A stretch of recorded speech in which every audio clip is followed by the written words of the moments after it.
வணக்கம். மீண்டும் ஒரு ஜென் ஜோன் பதிவில் உங்களை எல்லாம் சந்திக்கிறதுல மிக்க மகிழ்ச்சி. இன்னைக்கு நம்ம என்ன பார்க்க போறோம் அப்படின்னு பார்த்தீங்கன்னா, இந்த லா ஆஃப் அட்ராக்ஷன்ல ஒரு முக்கியமான பார்ட் வந்து அஃபர்மேஷன்ஸ். நமக்கு வேணுங்கிறதெல்லாம் நமக்கு அட்ராக்ட் பண்ணணும்னா இந்த அஃபர்மேஷன்ஸ் ரொம்ப ரொம்ப முக்கியம் அப்படின்னு சொல்லி நம்ம கேள்விப்பட்டிருக்கோம். அஃபர்மேஷன்ஸ்னா என்ன அப்படின்னு பார்த்தீங்கன்னா, இது வந்து ஒன்றும் இல்லை, உறுதிமொழிகள். நீங்களே உங்களுக்குள்ள என்னென்னலாம் வேணும் உங்களுக்கு அப்படின்னு சொல்லி நீங்க உங்களுக்கு ஒரு உறுதிமொழி கூறுறீங்க, உறுதிமொழி எடுத்துக்கிறீங்க. நான் இனிமேல் இப்படிதான் பாசிட்டிவிட்டியோட இருக்க போறேன், இனிமேல் நான் வந்து எப்பவுமே வந்து எதிர்மறையான எண்ணங்கள் எல்லாம் வச்சுக்கவே மாட்டேன், நேர்மறையான எண்ணங்களோட தான் வாழ போறேன். இந்த மாதிரி நீங்க வந்து உங்களுக்கே வந்து ஒரு பாசிட்டிவிட்டியை உங்களுக்குள்ள கிரியேட் பண்ணிக்கிட்டே இருக்கிறீங்க. அதுக்கு வந்து இந்த அஃபர்மேஷன் ரொம்ப ஹெல்ப் பண்ணும். அதே மாதிரி நமக்கு என்னெல்லாம் வேணும் அப்படின்னு நினைக்கிறோமோ அதை எல்லாமே வந்து இந்த அஃபர்மேஷன்ஸா எழுதி வச்சுட்டு நம்ம வந்து டெய்லியும் படிக்கலாம். காலையில் எந்திரிச்சதையும் ஃபர்ஸ்ட் வேலை வந்து அஃபர்மேஷன்ஸ் படிக்கிறதா இருக்கலாம். அதே மாதிரி நைட்டு தூங்க போறதுக்கு முன்னால அஃபர்மேஷன்ஸ் படிக்கிறதா இருக்கலாம். எப்போ எல்லாம் உங்களுக்கு டே டைம்ல டைம் கிடைக்குதோ அப்பெல்லாம் இந்த அஃபர்மேஷன்ஸ் படிக்கலாம். ஏன் இந்த அஃபர்மேஷன்ஸ் அப்படின்னு பாத்தீங்கன்னா, இந்த அஃபர்மேஷன்ஸ் ஒன்றும் இல்லை, நான் சொன்ன மாதிரி உறுதிமொழிகள். ஏன் இந்த உறுதிமொழிகள் தேவை அப்படின்னு பாத்தீங்கன்னா, நமக்குள்ள பல நெகட்டிவ் தாட்ஸ், எதிர்மறையான எண்ணங்கள் எல்லாம் நிறைய இருக்கு. அது வந்து தானே ஆட்டோமேட்டிக்காவே அதாவது நம்ம பிறக்கிறப்ப நமக்கு எந்த எதிர்மறையான எண்ணங்களோ எதுவுமே இருக்காது. But over period of time நீங்க அப்படி வாழ்ற வாழ்க்கையில உங்களுக்கு வர எக்ஸ்பீரியன்சஸ், நீங்க பார்க்க மனிதர்கள், உங்க கூட இருக்கிறவங்க எல்லாருமே உங்களுக்கு பல பிலீவ்ஸை கிரியேட் பண்ணிடுறாங்க. அந்த பிலீவ்ஸ் எல்லாம் என்ன ஆகும் அப்படின்னு பாத்தீங்கன்னா, நிறைய நெகட்டிவிட்டியை நமக்கு கொண்டு வந்து கொடுத்துரும். இந்த மாதிரி நெகட்டிவிட்டியை நம்ம பாசிட்டிவிட்டியா மாத்தணும் அப்படிங்கிறதுக்கு வந்து இந்த அஃபர்மேஷன்ஸ் ரொம்ப ரொம்ப ஹெல்ப்ஃபுல்லா இருக்கும். ஸோ அப்படி ஹெல்ப்ஃபுல்லா இருக்கிற அஃபர்மேஷன்ஸ்ல ஒரு 3 அஃபர்மேஷன் பத்தி மட்டும் இன்னைக்கு நம்ம பார்ப்போம். இந்த 3 அஃபர்மேஷனை மட்டும் நீங்க டெய்லியுமே சொல்லிக்கிட்டே இருந்தீங்கனாலே ஆட்டோமேட்டிக்கா உங்களை சுத்தி இருக்கிற நெகட்டிவிட்டி எல்லாம் விலகி உங்களுக்கு பாசிட்டிவிட்டி வரும். அப்படியே அது மட்டும் இல்லாம எப்பெல்லாம் உங்களுக்கு இந்த மாதிரி எதிர்மறை எண்ணங்கள் வந்தா கூட அந்த எதிர்மறை எண்ணங்கள் வந்து உங்களோட மனதையோ உங்களோட செயல்களையோ பாதிக்காது அப்படிங்கிற உறுதிமொழியை நீங்களே கொடுத்துக்கிறதுக்கு தான் வந்து இந்த அஃபர்மேஷன் ரொம்ப ஹெல்ப்ஃபுல்லா இருக்கும்.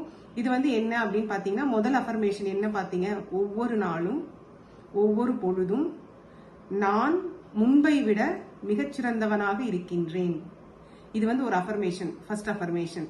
இது என்ன பண்ணும் அப்படின்னு பாத்தீங்கன்னா, நான் வந்து எப்பவுமே வந்து பாத்தீங்கன்னா முன்னால இருந்ததை விட எப்பவுமே நான் ஒரு சிறந்தவனாகவே இருக்கிறேன் அப்படிங்கறத நீங்களே உங்களுக்கு ஒரு உறுதிமொழி சொல்லிக்கிறீங்க. இந்த ஒரு உறுதிமொழி வந்து என்ன ஆகும் அப்படின்னு பாத்தீங்கன்னா, நம்ம நேத்து இருந்த ஆள் மாதிரியே இன்னைக்கு இருக்கிறோம் கிடையாது. நிறைய மாற்றங்கள் நமக்குள்ள வந்துகிட்டே இருக்கு. அந்த மாற்றங்கள் சிறந்தவை அல்லவையா அப்படின்னு எப்படி தெரியாது. ஆனா நம்மளே ஒரு உறுதிமொழி எடுத்துக்கிறோம், நான் வந்து ஒவ்வொரு நாளும் ஒவ்வொரு பொழுதும் நான் முன்பை விட சிறந்தவனாக விளங்குகிறேன் அப்படிங்கிற உறுதிமொழியை நீங்களே எடுத்துக்கிறப்போ ஆப்வியஸா உங்களுக்கு என்ன ஆகும்னா, ஆட்டோமேட்டிக்கா எல்லாமே பாசிட்டிவிட்டியா நடக்கும். நீங்களே அந்த உறுதிமொழியை நேத்தை விட இன்னைக்கு ஒரு பெட்டர் பர்சனா இருப்பீங்க. அதுக்கான உறுதிமொழி தான் இது. ரெண்டாவது ஒன், நமக்கு நிறைய எதிர்மறை எண்ணங்கள் வந்துகிட்டே இருக்கு இல்லையா? அந்த எதிர்மறை எண்ணங்கள், ஏதாவது ஒரு வேலை எடுக்கிறோம், ஃபர்ஸ்ட் நடக்கும் அப்படின்னு நினைச்சு எடுத்தா கூட கொஞ்ச நேரம் கழிச்சதே ஏதாவது ஒரு நிகழ்ந்தது என்ன நினைக்கிறோம், ஐயோ இது நமக்கு வந்து நடக்காம போயிடுமோ, இதனால தடை வருமோ, இந்த மாதிரி நிறைய எதிர்மறை எண்ணங்கள் வந்துகிட்டே இருக்கு நமக்கு.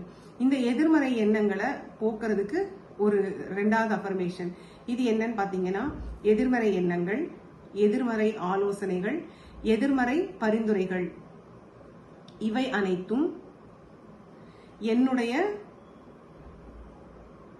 என் மனதையும் என்னையும் எந்த விதத்திலும் பாதிக்க விடாது அப்படின்னு சொல்றீங்க. நீங்களே உங்களுக்கு ஒரு உறுதிமொழி எடுத்துக்கிறீங்க. இந்த மாதிரி எதிர்மறை எண்ணங்கள், எதிர்மறை பரிந்துரைகள், இது எதுவுமே உங்களுக்கு வந்து உங்களையும் உங்களோட எண்ணங்களையும் பாதிக்காது அப்படிங்கிற உறுதிமொழியை நீங்களே எடுத்துக்கிறீங்க. இது வந்து செகண்டா வந்து உங்களுக்கு என்ன ஆகும்னா, இந்த எதிர்மறை எண்ணங்கள் எல்லாமே உங்களை விட்டு வந்தா கூட அது உங்களையே பாதிக்காது அப்படிங்கறத நீங்களே ஒரு உறுதிமொழி எடுத்துக்கிறீங்க. சோ இது வந்து ரெண்டாவது அஃபர்மேஷன். மூணாவது அஃபர்மேஷன் பாத்தீங்கன்னா, எப்பவுமே எதிர்மறை எண்ணங்கள் இருந்ததுன்னா நேர்மறை எண்ணங்கள் வேணும். நேர்மறை எண்ணங்கள் தான் நமக்கு எப்பவுமே வேணும். அதனால நேர்மறை எண்ணங்கள், நேர்மறை ஆலோசனைகள், நேர்மறை பரிந்துரைகள் அனைத்துமே என்னையும் என் மனதையும் என் கனவுகளை நிறைவேற்ற உதவி புரியும் அப்படின்னு சொல்லணும். இந்த 3 அஃபர்மேஷன்ஸையும் நீங்க டெய்லியுமே வந்து, இது ஒரு 3 அஃபர்மேஷன்ஸ் 3 நிமிஷம் கூட ஆகாது நமக்கு சொல்றதுக்கு. இதை வந்து டெய்லியும் பல தடவை திருப்பி நீங்க சொல்றப்ப என்ன ஆகும்னா, ஆட்டோமேட்டிக்கா இது வந்து உங்க மைண்ட்ல போய் பதிவாயிடும். நாளையில இருந்து எந்த எதிர்மறை எண்ணங்கள் வந்தாலும் அது உங்களை அஃபெக்ட் பண்ணாது.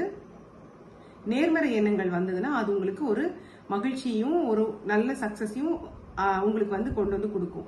ஸோ இந்த 3 அஃபர்மேஷன்ஸையும் இந்த உறுதிமொழிகளையும் நீங்களும் டெய்லி ட்ரை பண்ணி பாருங்க. எப்பெல்லாம் முடியுமோ அப்பெல்லாம் இந்த 3 அஃபர்மேஷன்ஸையும் சொல்லுங்க. சொல்லி பார்த்துட்டு ஒரு 21 நாள் சொல்லி பாருங்க. அதுக்கப்புறம் ஆட்டோமேட்டிக்கா இது உங்களுக்கு ஹேபிட்டாவே மாறிடுது. எப்பெல்லாம் உங்களுக்கு பிரச்சனை வருதோ அப்பெல்லாம் இந்த 3 உறுதிமொழிகளும் நீங்களே உங்களுக்கு சொல்லிக்கிறது வந்து ஒரு பெனிஃபிட்டை கொடுக்கும். இதை நீங்க பயிற்சி பண்ணி பார்த்து உங்களுக்கு எப்படி இருந்தது அப்படிங்கறத கமெண்ட்ஸ்ல சொல்லுங்க. மீண்டும் இந்த பதிவை பார்த்ததுக்கு மிக்க நன்றி.